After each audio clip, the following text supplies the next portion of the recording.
OK， 兄弟们，现在我在苏州中心啊，今天呢特意来吃一家中东料理，因为我看到他家有骆驼排。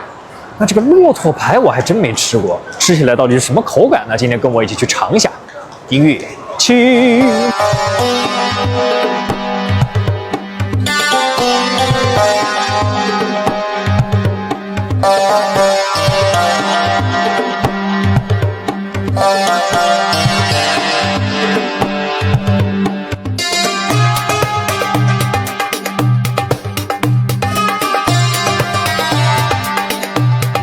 有我的地方必须有榴莲，因为我是榴莲狂热爱好者。猫山王榴莲披萨，然后它这个榴莲披萨跟外面的还不太一样，它是用就是那种馕做的，你知道吧？哇，哦，榴海扯，哇，它这个当中榴莲绵密的不得了口感，然后它这个饼呢又是比较软的，它口感非常好吃。哇，巨好吃！喜欢吃榴莲你们一定要点这个，乱好吃。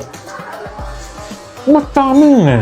随后是这个漆树烤牛排啊，它漆树其实就是中东或者清真的一个经典的香料，就漆树粉。哦，它里面蛮大的嘞，哎呦，太扯！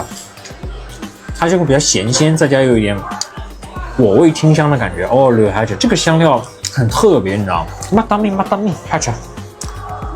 这漆树烤牛排，点它，好吃。OK， 兄弟们，今天比较重磅的这个是骆驼排，骆驼肉。其实这个骆驼肉闻上去会有点像牛肉的味道，我吃一下，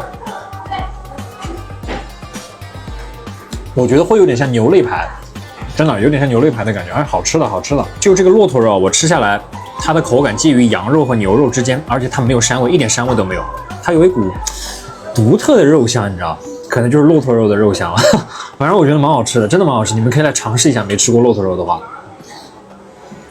还吃，芭乐许愿杯啊，先来口芭乐，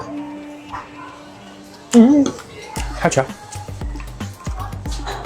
那叫柳青嗓，清爽的不得了，好好喝这个。你吃完这种牛肉啊什么的，来上一口这个，相当可以。我觉得今天这家中东料理还是比较惊艳到我的，因为我觉得骆驼肉真的非常好吃啊。反正我吃下来，像骆驼排，还有漆树烤牛排，还有它的榴莲披萨，这3个必点点，非常推荐。我觉得乱好吃，绿海吃。反正我觉得你们可以去尝试一下，还蛮不错的，它家味道。那我们下期再见，拜拜。